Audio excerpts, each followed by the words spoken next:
welcome to the Huddle Breakdown with me, Laura Bradburn. I am joined as always by James and Alan. James, I'll come to you first. How are you doing this week? I'm hanging in there. I've mentioned to Alan before we went to the group here that I've got fat middle-aged guy sore neck.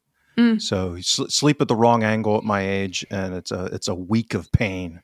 So this is day one. I'm dreading the rest of the week from that perspective, but you have to push through. You know, I'm going to take an injection, and I'm going to show up and do what I got to do. Yeah, if you were playing Football Manager and it was take an injection or leave to the physio, you're taking that injection and powering on through. I didn't think it was less. I thought it was less to do with sleeping in a funny position and more to do with carrying this podcast on your back. No. Maybe not. Excellent. No. Alan, how are you doing? I'm still processing what you've just said.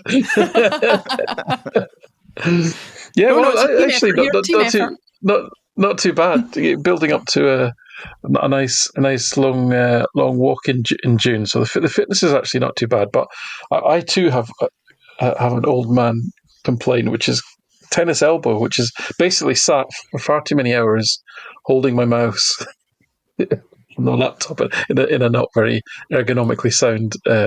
So to be honest, the close season can't come quick enough, and I need to rest up some ailments before pre-season. See, this even spreadsheet shaggers have overusage injuries here. This is bad stuff. Yeah, I definitely think we're reaching that point where we need to get a wee few days away just to recharge the batteries before the pre-season starts, because I went over on my ankle out doing my supposedly healthy walk today and fell knees first onto the concrete. So my knees are growing new kneecaps as we speak. So there's injuries all round. We would certainly Laura, why did you do that? Why did I do that? Who knows why I do anything? I've no idea. But yeah, 6 to 8 weeks and I'll be fighting fit for the start of the new season, I'm sure. It's Tom Rogic levels of recovery, yeah. Yes, absolutely. Oh yeah, I'm like that. Do you remember the Only an Excuse sketch where Kevin Gallagher gets high-fived to come onto the pitch and immediately goes down injured because the high five was too hard? I'm like that. That's definitely me. Darren Anderton, who apparently... that's funny that you mentioned that. I was listening to the Football Cliches podcast today, and apparently Darren Anderton gets a little bit prickly if you mention his injury record. He says it's greatly exaggerated. I don't know how exaggerated that is. But I don't think it is either. Maybe not compared to Jamie Redknapp's, but it's not far. Yeah. Sorry. No, we're getting all 90s football here, aren't we? So. Yeah, we are. I'm already envisioning an injured 11 that we do over the summer at some point. If we're running low on content, let's have an injured 11. But we'll consider that at another time. James, I'll come to you first. Last league game of the season was the home match against St Mirren at the weekend, 1-1. I'm sure everybody listening and watching knows that. Before we get into some of the more magical elements of the game and the fairy tale aspect to the club that seems to rear its head on every occasion, what was your overall thoughts of the match? Yes. One, not for the record books, just kind of paper over. Glad it's over with. Let's never revisit. It's one of those, kind of dead rubber. Everyone's at the beach already performances, I think, for the most part.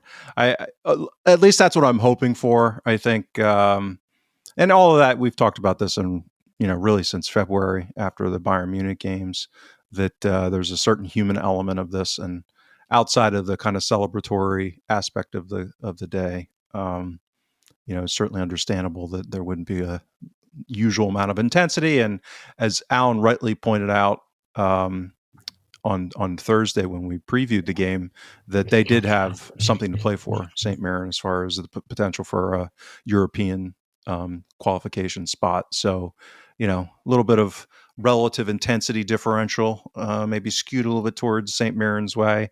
We'll get into it a little bit. I think there are some issues in our midfield and that might be, questionable as we head into the cup final. But yeah, not one to have on the VHS tape to record to watch in the future. Yeah, I doubt there'll be a DVD of that getting released in the Superstore, if they even do DVDs anymore. I'm not sure. Alan, do you agree with James's summation of the match? One for the record books, but not necessarily in the best of ways.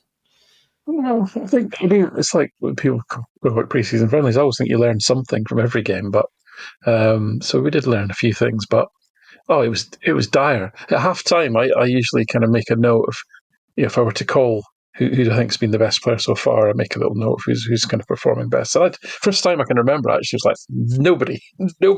You're all terrible. It was really, really, really poor. But listen, we've been here before. St Mirren were in the mix for a European spot as the game progressed. It was probably pretty dramatic for them, and actually devastating for them as the supporters. Although I think Dundee United going ahead probably ended that thought for them. But certainly for a good part of the game, with Aberdeen winning or at least drawing and then them winning, they were on line for a European spot. So there's genuine jeopardy in the game for them. And we've seen this before. We've seen, losing at home to Aberdeen on the last day of the season when they had second place to play for. We've seen the other side of it when other teams are on the beach. We've seen Motherwell ship 7 goals. We've seen Aberdeen ship 5 or 6 goals on the last day of the season. I think St Johnstone, maybe I can't remember, maybe I'm misremembering, maybe another 6 or 7 at some point. And this was Celtic pretty much against a team highly motivated. And so you got this quite even match, really, to all intents and purposes. So it was dreadful, but I was actually delighted. And the reason I was delighted is...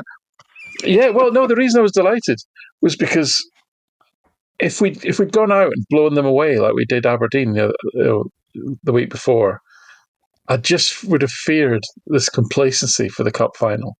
And that performance was so poor that the couple of things, and hopefully if there is any complacency, that's really been kind of wiped away. It brought me back to a couple of instances that I remembered. One clearly, one was when I was at university.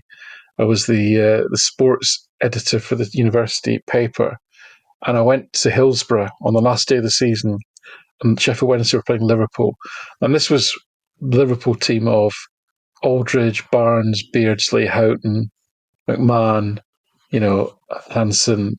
I'd make a case for them being the best English football team ever. That side, Liverpool had great sides in the 70s and the 80s. This side were equally as great, but they also played amazing football. They were just fantastic to watch. And they beat Sheffield Wednesday 5-1. And I was actually in the main stand. And I actually was on my feet, and I wasn't the only one giving them a standing ovation at the end of the game. And Kenny Dalglish was on it, and it's the first time I was in the same spot. I was literally a yard from Kenny Dalglish, who everyone knows is my big hero. So because he was the manager, and he was not in good form.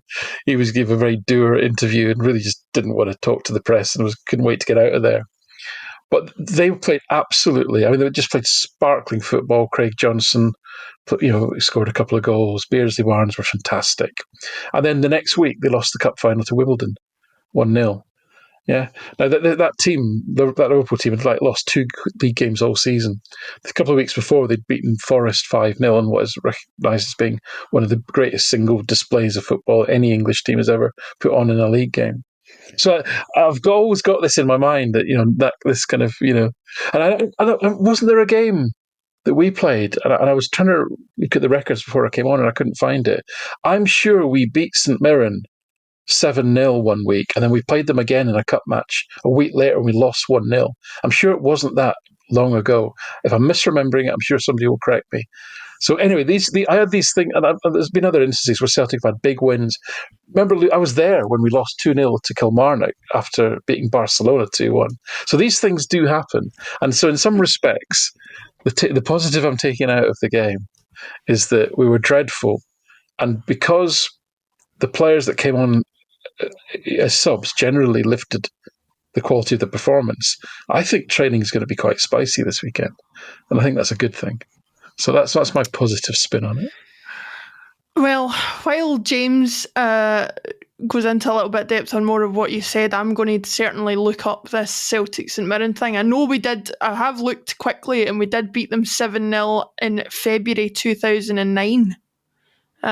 So I don't know if that's the one you're referring to. That was in February of 2009. So whether there was a cup match close to that, I'll find out. But James, as Alan was saying there, it was a strange one for St Mirren, because I was just looking before I came back on there, and it really was a big match for St Mirren in a lot of ways. They finished on 50 points. Aberdeen and Dundee United finished on 53 each. But St Mirren have a better goal difference than the two teams above them, so would have finished above them if they had all finished on what would have been the same number of points. But obviously St Mirren must have been on 49. Yeah. So there's a little bit of... There would have needed to be a bit of jiggery-pokery for them to actually make it above the other two teams. But, it's interesting to think that... And I think Liverpool, to mention the same club Alan was talking about there, I've heard fans of theirs talking about it's very easy to assume that the league's over because your team has won the league, and not realise that the teams that you're playing against might still have something very significant to play for.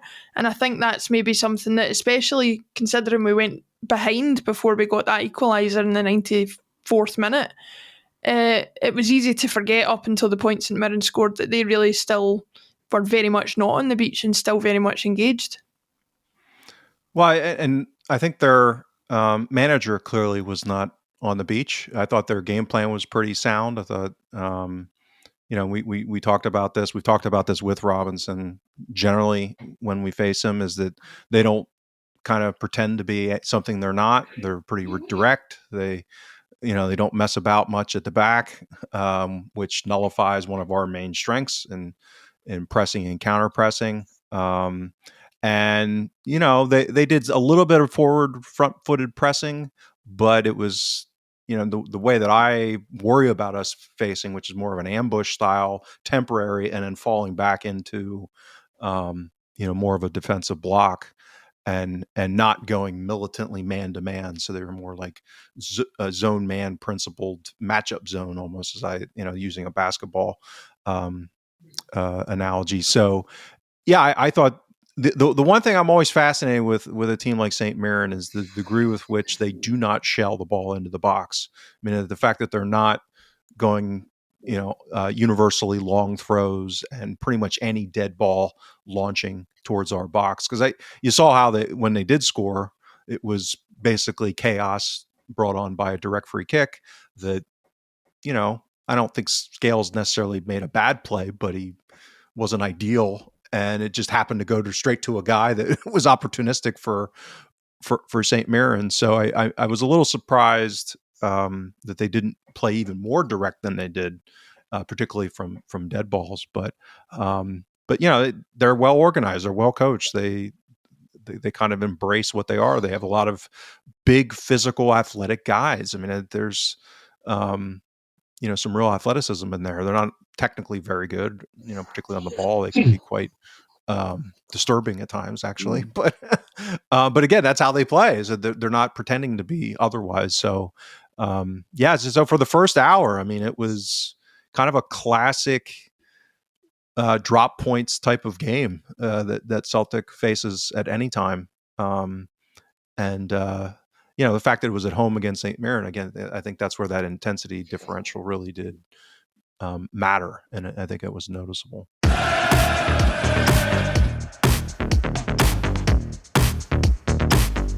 Yeah, absolutely. It's one of these situations. It's always worth knowing what your opposition are fighting for to know what you might be up against. Alan, I can confirm, as if there was any doubt, that we did lose to St Mirren in the Scottish Cup on the 7th of March 2009, away from home, having beat them 7-0 essentially a week earlier. So your encyclopedic knowledge once again comes to the fore.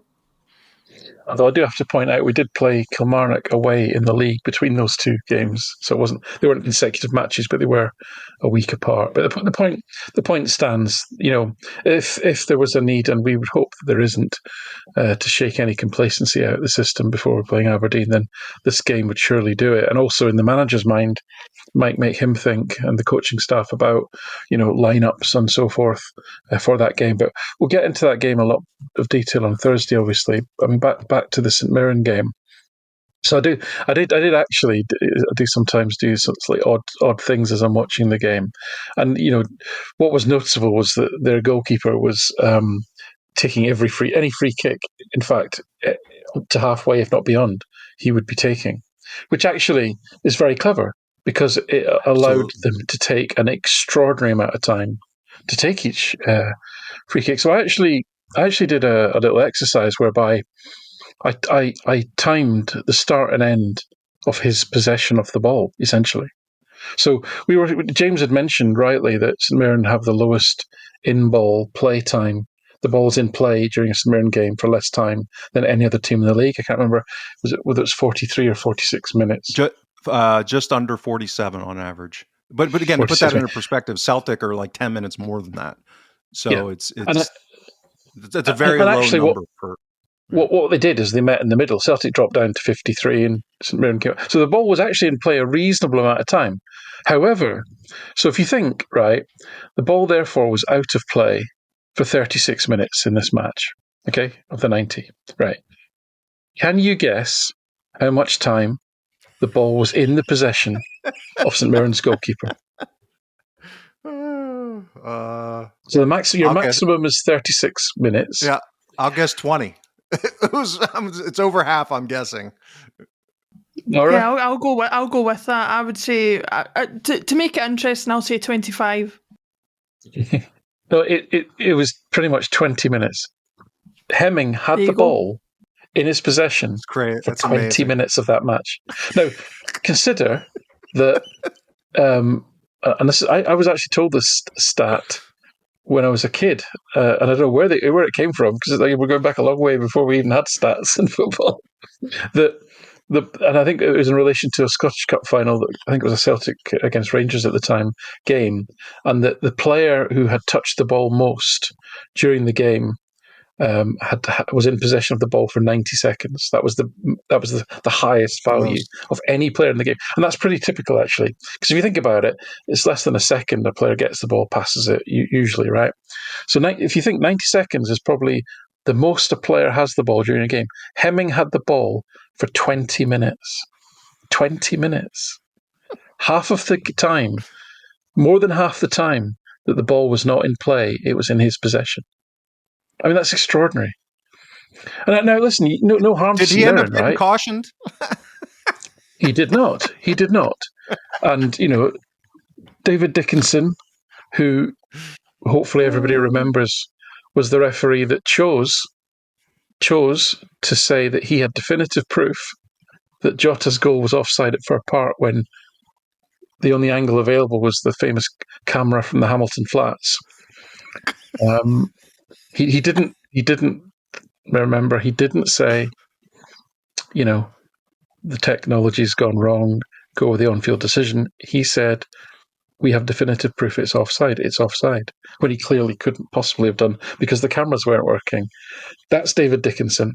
And we also, and I'm going to do a piece in this in the summer about fouling, because the differential treatment of how fouls are treated, the poor little foul, the poor humble foul. I think Willie Collum's gone a long way to looking at big decisions that are now under the microscope on his YouTube show. They're getting called out by the panel, and that's all published. I think that's done a fantastic job. It's not raised the standards. I think the referees are still dreadful, but at least everyone's getting tarred with the same, brush of the referees being terrible, which is all we ever asked for, right? So that's progress. But I think the humble foul, the differential in the rate at which Celtic players get penalised, and we saw this as a classic example against St Mirren. Ball goes near a Celtic player goes near a St Mirren player, any contact, it's a foul. Then you see the likes of Greg Taylor getting absolutely flattened. nothing. Maeda flattened, nothing. It's a different thing going on there. And actually, I'm pretty confident the data will show this in a objective way. But anyway, 20 minutes, and he wasn't. I mean, Dickinson sort of whistled at him a few times, but never once spoke to him, and certainly he was never booked. Again, no harm to St Mirren. This was their game plan. They do this every game, and if the referee's going to let you get away with it, this is all on Dickinson. Then fair enough. But listen, aside from all that, that's not why Celtic drew the game or didn't win. St Mirren, played their side of the bargain a lot better than Celtic. Celtic were miles off where they should have been. That's why they didn't get anything out of the game. But that's just a fascinating insight into what is deemed acceptable in refereeing a football match in Scotland. I mean, we could do a whole series on that, I'm sure. The competence or lack thereof of the referees, but it seems to be a thing that will be ongoing. Has been ever since I've been a football supporter in this country, and I think it will be for a long time. There is a particularly magical moment in the game that we do want to get to, but before we do, James, I just wanted to get your thoughts on the whole goalkeeping thing and St Mirren's approach to having the goalkeeper take all the free kicks from inside their own half, because I saw you nodding vigorously when Alan raised it. So apart from the fact it was against Celtic, I mean, are you a fan of that particular kind of shithousery?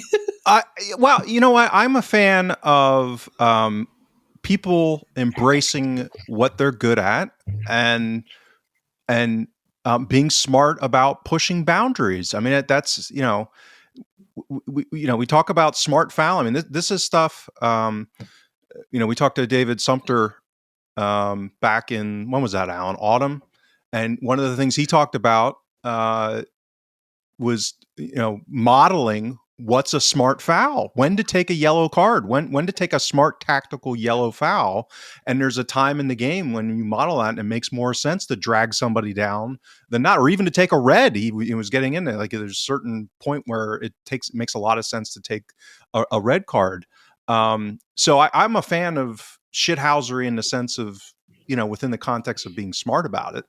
And that's, generally speaking, I think that's what can differentiate clubs like St Mirren that have, within similar resources of other clubs in Scotland, where a lot of, we talk about variance or luck determines your place in the table, and how do you kind of, make your own luck in certain ways. And I think they're, one of the clubs that do a pretty good job at that on a relative basis. I did have my own factoid talking about encyclopedic memories. Ooh, go for it.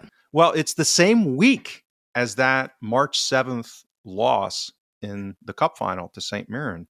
That was the same week of Satan's Low. Do you know what that is, Laura? I'm going to say it's some sort of baseball terminology, but go for it. No, that was the absolute low of the global financial crisis meltdown. And the main index in the United States, the S&P 500 index, the low was 666. So that we may never revisit that level again, and it was the low, Satan's low. Trying. Well, Alan, we're at 5,900, so we'd have to go down a lot. Well, listen, there's been a lot of money printed between then and now. Listen, I've had a few personal Satan's lows in the years since, so listen, I'm not out to judge anything. Now, the magical moment that I was talking about that we referred to is obviously 90 plus 4 minutes, James Forrest gets the goal that everybody's been begging him to get. It takes him to 16 consecutive seasons scoring, matching a record, I believe, previously held by Paul McStay. There's every chance he'll go on and break that record next season. I hope he does. Sorry, Laura, it's not the record. It's just matching Paul McStay's achievement. Oh, it's just so who's the record? Yeah. Well, so there was two players have scored in 16 seasons, which are Jimmy McGrory and Paul McStay. And then Bobby Lennox actually scored in 17 consecutive seasons. And then Jimmy McMenemy scored in 18 consecutive seasons. So he's got another 2 seasons to go if he wants to equal, and 3 if he wants to beat that record and get to 19. Poor Bobby, by the way. He's just taken everything off him. See if we win the European Cup next season, he'll be absolutely fuming, I'm telling you. But I just wanted to take a wee moment to talk about it myself before I got either of you guys' opinion on it. This season has provided two of the most magical moments in my Celtic sporting life. One was Jota scoring on his return to Celtic, that goal at Fir Park, the infamous one fist in the air celebration. I never thought I would see the day that it would come back. I don't, as a rule, I have never cried at football. Apart from when we lost in Seville, I cried that night when Jota came back, and I was very close to it with James. I tell a lie, actually, the only other time I nearly cried was when Bayern Munich knocked us out of the Champions League this season. That was pretty bad.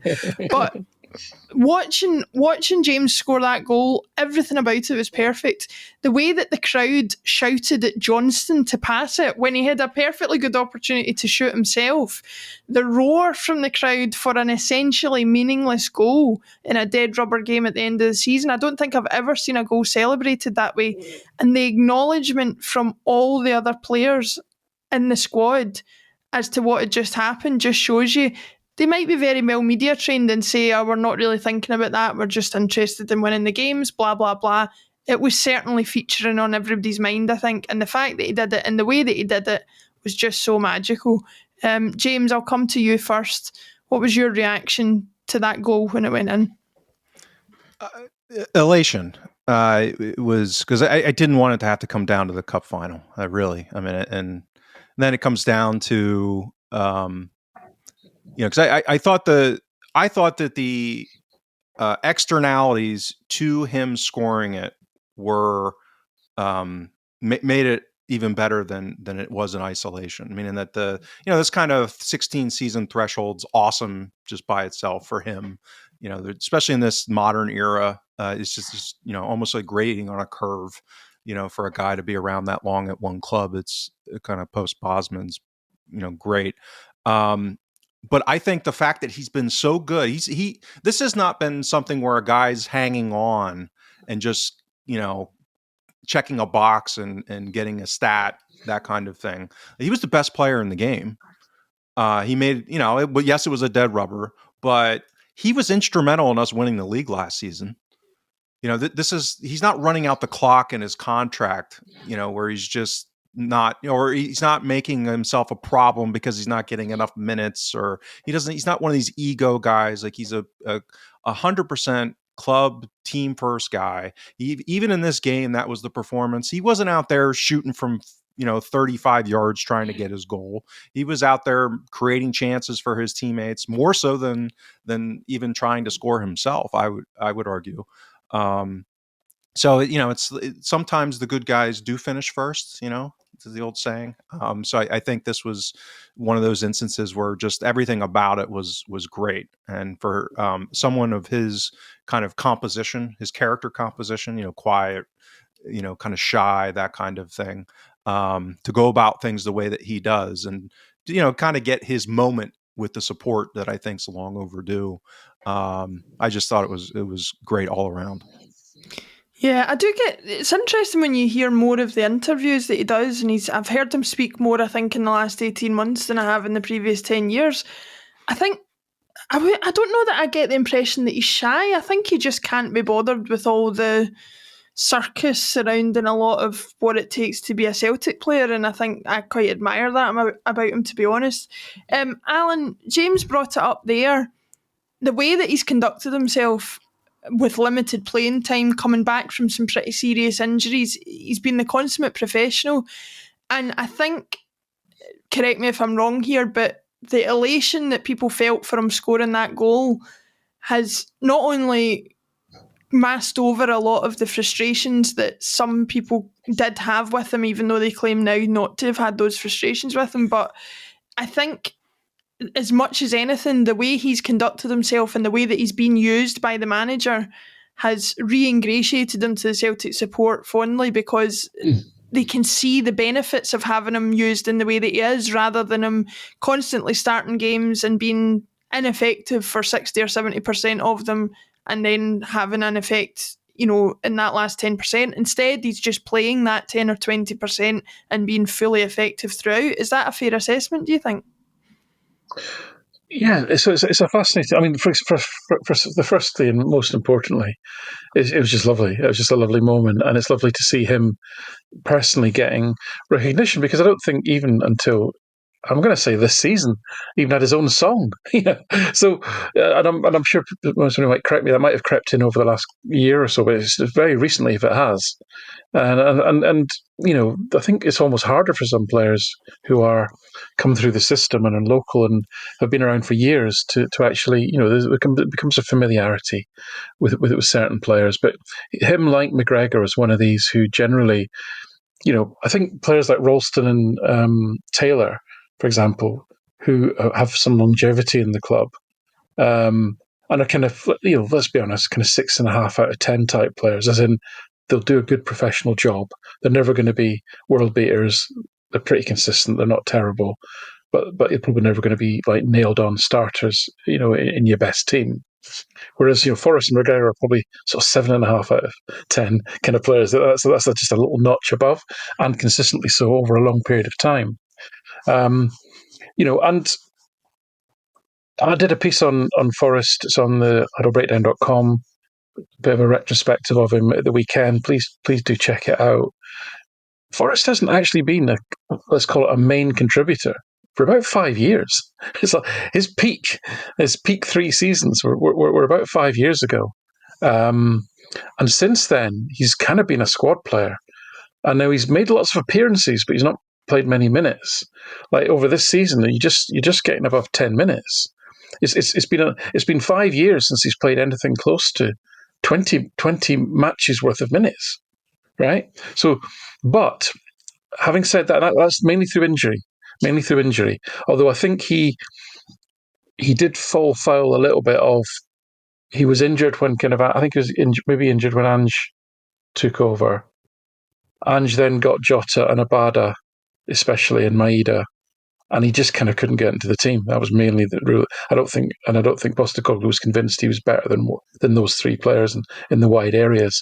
And then I think Rodgers, we obviously lost Abada, we lost Jota, and Rodgers, we didn't recruit well, and Rodgers came to the conclusion that actually he's still the best in that position. But again, he was mainly used as an impact sub, apart from that little run at the end of the season of about 10 games. So he hasn't been a main performer in 5 years. But what is also true is that despite the injuries and despite not being a regular, his numbers have just maintained. There's a consistency of output there that, irrespective of whether he's being a sub every week or he's not playing for a few weeks, or he has a little run of games and he maybe plays 4 or 5, and then irrespective of any of that, whether he's coming back from injury or not, he's maintaining incredible consistency of output in terms of his attacking threat, expected goals, expected assists. There is no. In fact, he's actually running with the ball more this season than he ever has done in any of the other seasons I've got data from, which is the first thing you'd expect to go in age decline of a winger. Now, clearly, he isn't as fast as he was when he was 19 years old, but equally, his decision making's better. So sometimes he doesn't run with the ball, not because he isn't fast enough. And ask Graham Shinney if he thinks he's fast enough, by the way. He just chooses not to, because he generally makes good decisions. So this is a player who, as far as the data is concerned, there is no clear evidence of age decline yet. He hasn't played a tremendous amount of football in the last 5 years. Some of that's because of injury, which has a cumulative negative impact, and some of it's through managerial choice. So, but having said all that, he's racked up over 500 games for Celtic. So he's played a lot of football because he's been in the team, in and around the first team since he was a teenager. So that consistency, though, I think is worth calling out. That's why he's still useful to have in the squad, because he's actually, in the moments that you play, I'm not convinced you could get more than 60, 65 minutes out of him at full pace in a game. That's just more my eye test than anything else.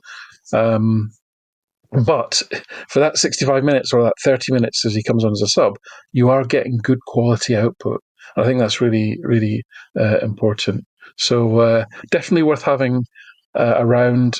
Credit to him for maintaining a level of performance. Now, you can also make the case to say, well, as his appearances have gone down, definitely he's not making as much impact on European games. So he's playing against a lesser opposition. That's one of the reasons why he's maintaining his data. I have to be honest about that. But still, we're not seeing, as we are with McGregor. I can show you chart after chart with McGregor where unfortunately, it's just that is going down, it's going down, it's going down across a whole range of metrics, but it's coming from a very high base, and he's still obviously, producing the goods on the pitch. So, all credit to Forrest. I think he's been, undervalued as a Celtic player for a long time. He's not a core member of the team in terms of he's going to start every week, but my goodness, is he useful to have around, and well done to him.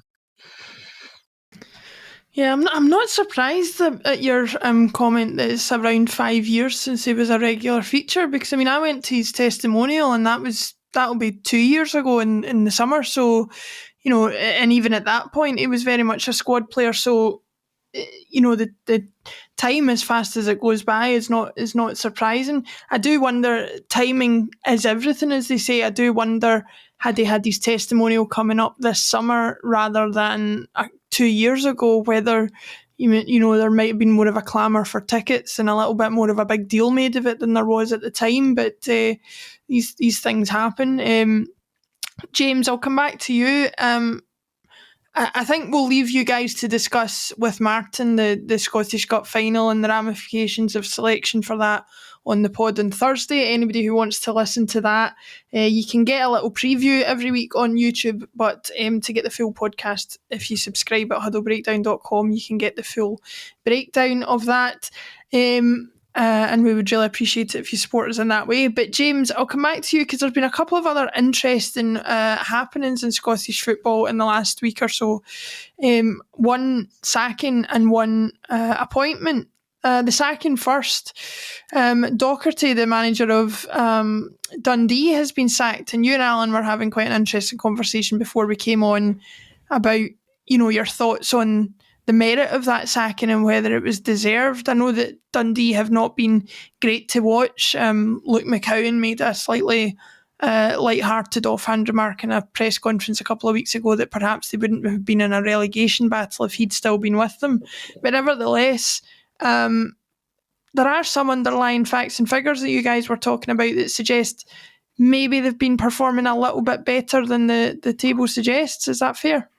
The opposite. You had it the opposite, actually. I had it the opposite. Yeah. See, I don't listen to these guys. Because we were debating and discussing the contrast between St Johnstone and Dundee. That's correct. See, context is everything. Context is everything. Continue. So that's Dundee's defensive record this season was one of the worst in recent history in the league. Now they create a lot of chances. They as bad teams go, they were okay in creating chances, and they overperformed pretty significantly in the chances that they did. So their goal scoring rate was well above their chance creation. But even above them. So there's an argument to be made that on an underlying performance basis, they were 12th out of 12 teams. Kind of a non-penalty XG differential type of thing. And the skew on that was definitely that their defensive record. So I looked it up in the last decade, they're in that woeful corner, as Alan likes to call it, with a couple of Hamilton teams and a Dundee team back in 18-19. So, really, really bad defensive record. And I hate seeing anyone get fired. There's people's livelihoods at stake here and everything else. But I think they were pretty poor this season. So it's not surprising to me that someone who's the manager of a team that performs at this level would, have their job, particularly with how frequently, and generally, Alan and I say this all the time, we think managers get fired way too often.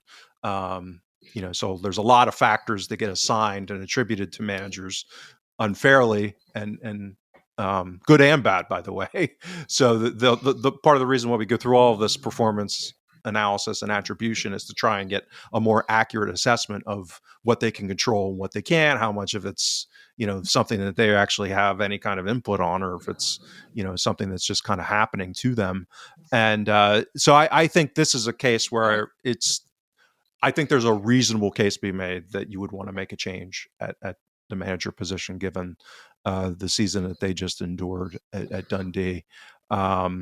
So, and Alan's quip was, in response to me, was a good one, because I don't know how much Luke McCowan would have helped their defending in the season. So maybe he would have helped them score even more than they would have. But my sense is, as a neutral, watching them in several games, that when they didn't play Celtic, I mean, their games were kind of chaotic and very entertaining. I mean, there's a lot of scoring and a lot of chance creation going on both sides. But I can also see, when that doesn't break your way, how it could be put one's job in jeopardy.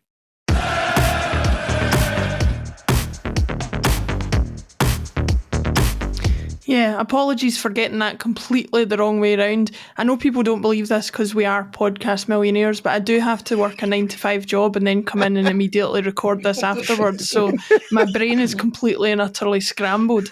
Alan, I've got it straight in my head now. The point you were making was that St Johnstone look like they're willing to hold on to Simo Valakari as manager, despite the fact they've been relegated, and yet Dundee have seen fit to get rid of their manager. And the points that you guys were making just suggest that obviously at the end of the day, the league table is the be-all and end-all. But if you are a competent owner of a club, you've got to be looking at those underlying figures and trends to see where your club in particular is going, regardless of where they might finish in a given season. Yeah, I mean, I can't remember whether it was Tony Bloom or Matthew Benham that said that, yes, the league table does lie. And actually, if you built the league table using an expected goals model, you get a truer representation of actual performance, and therefore prediction of future performance, as opposed to what actually kind of happened.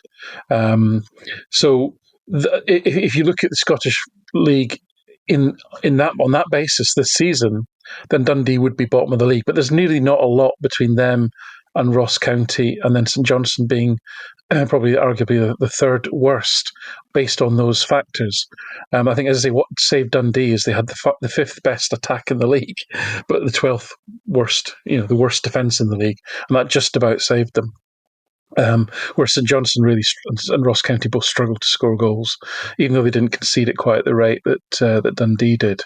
But if you sort of segment the season, as James has done, from January, St Johnstone were one of the better. Well, I don't know if they're in the top six, but they're certainly performing way above relegation form since Valakari came in, and therefore, my initial reaction to Doherty being sacked was one of I was genuinely taken aback by it and surprised, but actually, their American owners might be being smart here, because they've looked at the underlying data and go, there's no way we can carry on, conceding chances and XG at this rate. We need to tighten up. We need to do something. We got away with it this season.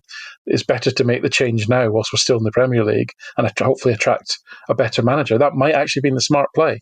And St Johnstone equally, again, American owner, may have looked at the underlying data and gone, well, we're nowhere near as bad as we should have made this change a long time ago, and then we probably would have been kind of bumping up towards mid-table with the form that Valakari's team have shown since he took over. So maybe they're being smart in keeping him on for their championship campaign. So that's an interesting one. Just as a sidebar and a sort of slight segue to the Scottish Cup final, on the basis that I've been talking about here, a sort of expected goals model, therefore working out expected points based on that, the fourth worst team in the league are Aberdeen. That is interesting to know. Hopefully they are the fourth worst team in the Scottish Cup final as well. I don't know how that would work, but yeah, hopefully that remains the case.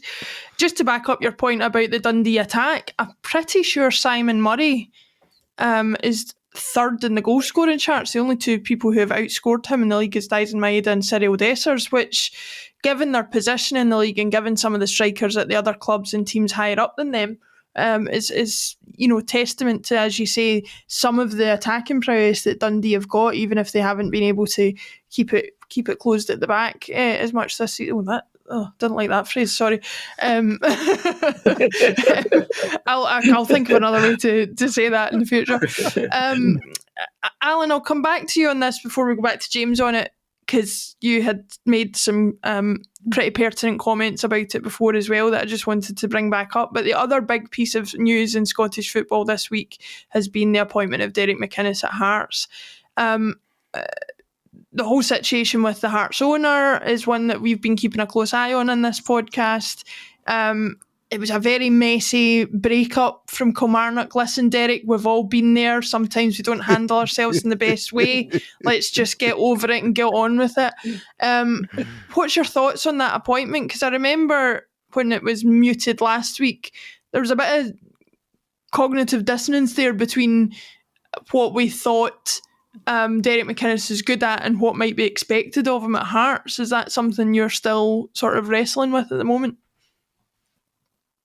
Well, a lot of it is, just the normal kind of jousting and teasing I like to do with James around, Union Saint-Gilloise and Tony Bloom's clubs. And, James is they might win the league this weekend, Alan. They might win the league. No, that's fine. James is convinced that Hearts will win the league within 4 seasons, right?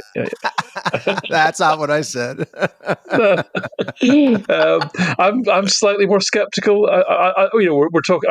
I agree on the direction of travel, but I think Hearts are a long way back. I think second place is their first target, and how many years might it take them to get second place? And then I think challenging. But I think James's premise, and I'm speaking for him here. I'm sure he'll have his own say, is that really.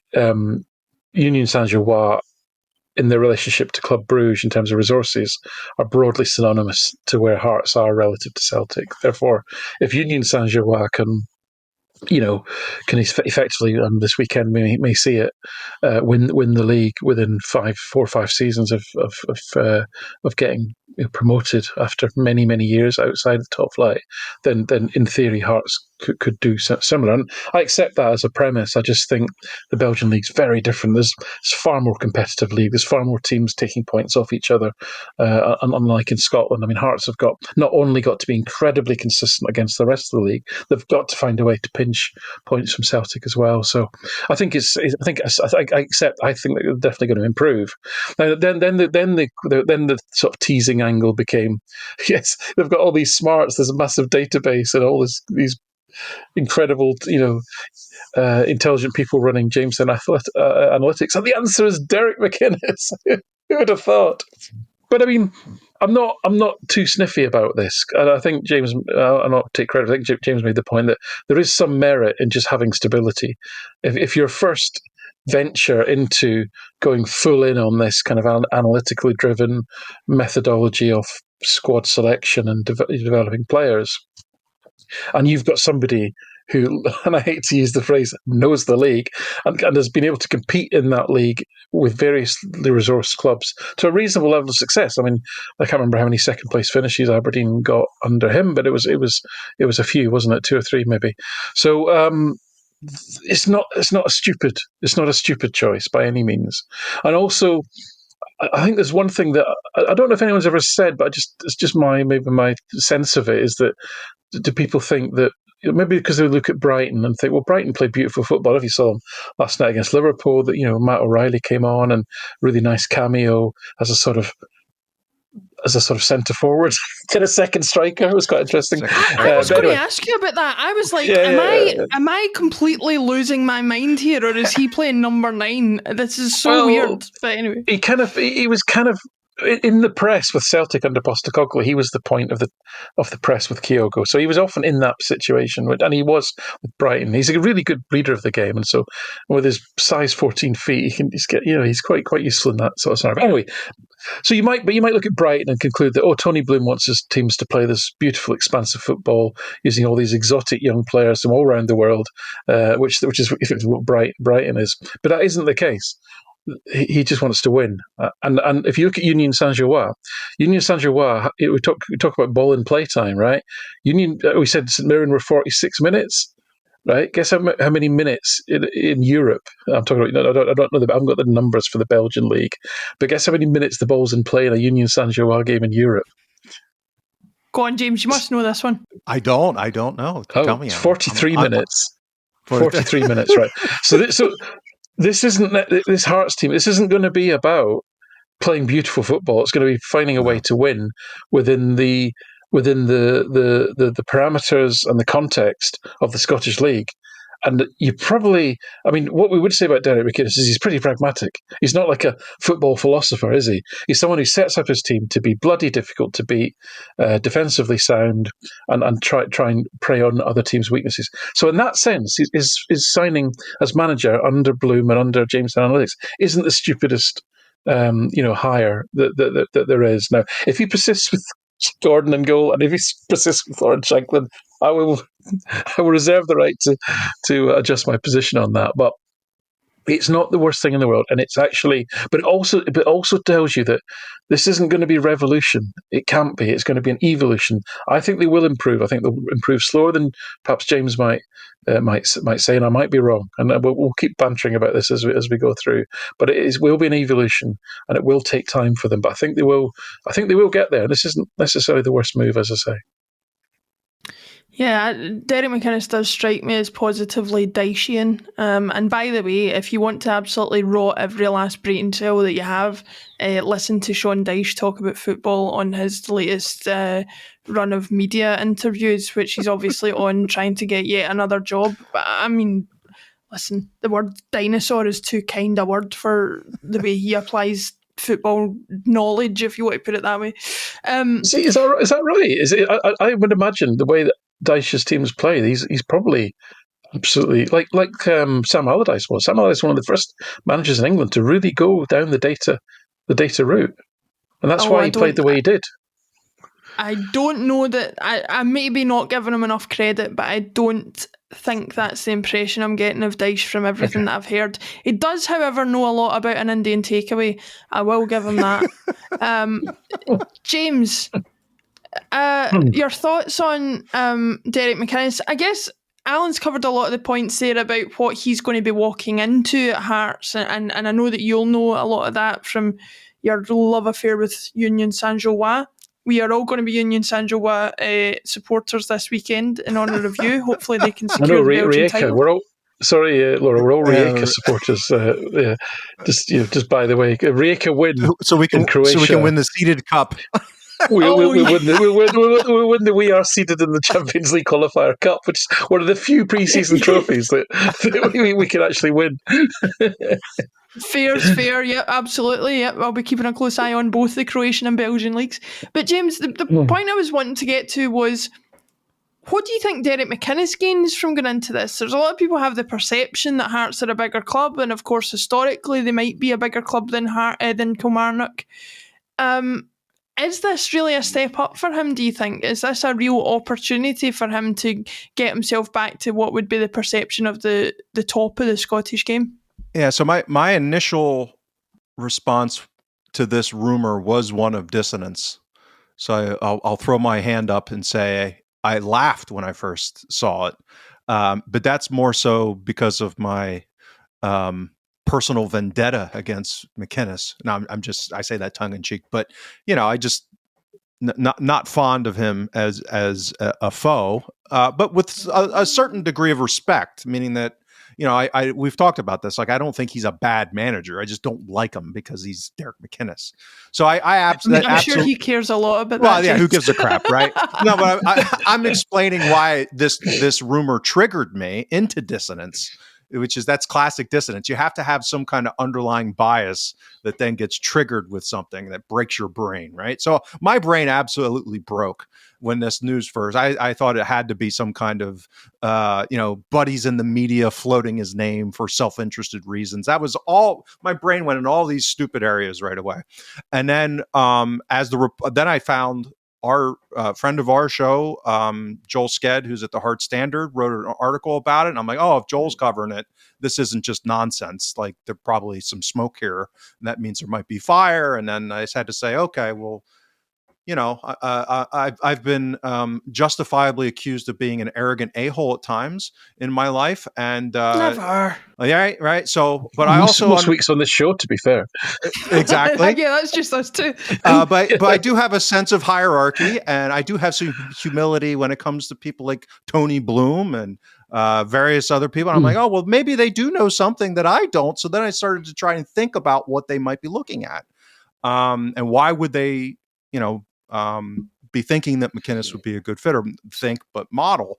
And I think the part that people assume with somebody like a Tony Bloom, and we get this same kind of, reductive characterization at times, which is that we're not like sentient, critical thinking beings, that we only look at data, we only look at numbers, we're slaves to models or something like that. And somebody like Bloom has gone through now 2 different projects at different clubs, one which he had a very direct personal connection and passion with in Brighton. A second one, more like an object, like a ploy, which is Union Saint-Gilloise, and probably learned something about both of those experiences. And it was one of our subscribers in our chat area, thank you, Graham Gallagher, who brought this up, that one of the key bridge managers that Brighton had was Chris Hughton, in that process of getting Brighton up into the Premier League and then kind of establishing the Premier League. So, I mean, is Chris Hughton known as a numbers spreadsheet shagging guy? I don't think that's Derek McInnes, but I also don't think Derek McInnes is a dummy.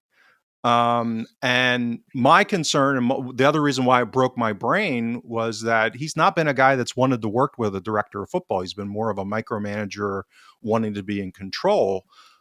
But he probably sees this opportunity as like a selfish perspective. Look at some of the managers who have worked for a Bloom club and where they've gone. They've used it as a launching pad for their career to bigger jobs.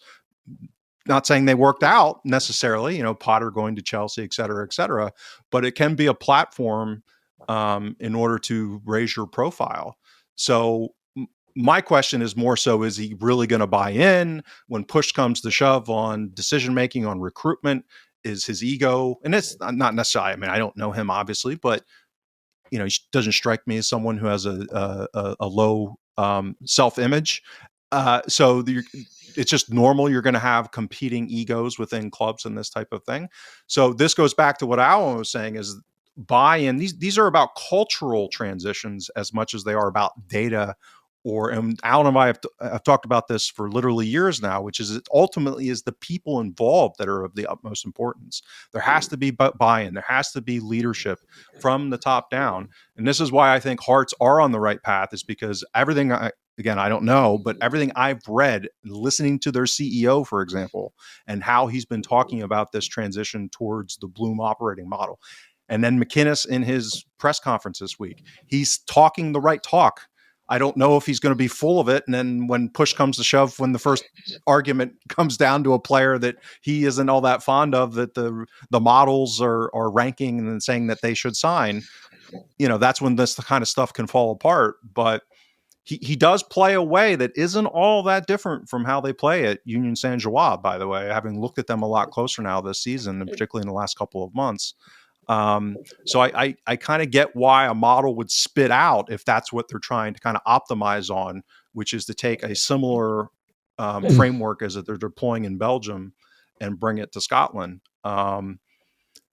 So all of that kind of fits. And we'll find out if he really, really does buy in, because again, having watched Union play, I mean, they are really physical. They are very aggressive. I mean, they push the boundaries on fouling pretty much the entire game, all game. I mean, they fly around that pitch like lunatics. And you can imagine with the dimensions at Tynecastle, you put that, type of playing style into those dimensions, and it could be a really formidable challenge for pretty much any team going in there if they recruit right with the level of athletes and with the abilities that they're going to need to deploy that strategy specifically. And that's the fit. It's all about fit with roles and style of play. And that's where they kind of get this explosion of performance at much lower wage bill level than what their competition is deploying. Yeah, it'll be interesting to figure that out. I think the only difference between obviously Hearts and Union Saint-Gilloise, as Alan has made the point previously, is I think that generally it's more competitive across the league in Belgium than perhaps it is in Scotland, and maybe there's got to be allowances made for that. But I don't think any of us are sitting here saying that we wouldn't like to see a more competitive league with stronger teams across the league.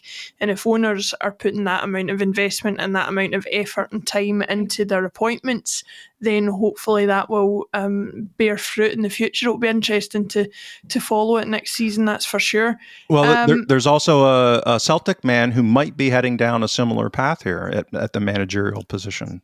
Who's that? One Neil Francis Lennon. So as I joke, and I don't know these people, but the two gentlemen that bought, or their company bought Dunfermline, are Tony Bloom Light.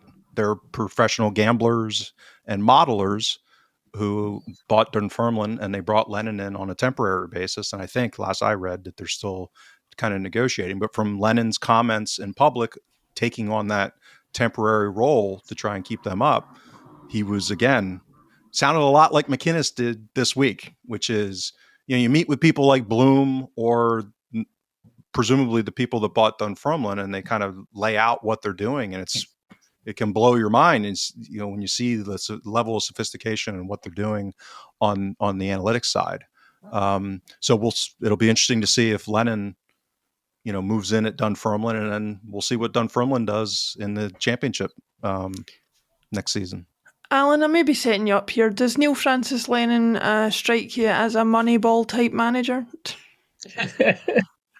Well, he's not an idiot. He's a very intelligent man, and he may be thinking about his career, and as McInnes would have done going to Hearts, and thinking, well, what are opportunities are left to me, and is this an opportunity to effectively not retrain, but almost rebrand in a sense as being a different kind of manager? And I don't know. We'll see whether he thinks this is him for the long term. And as James says, when the actual conflicts do start to arise in the heat of battle when it comes to recruitment and so forth, that's the real test of it, and that's when we'll see.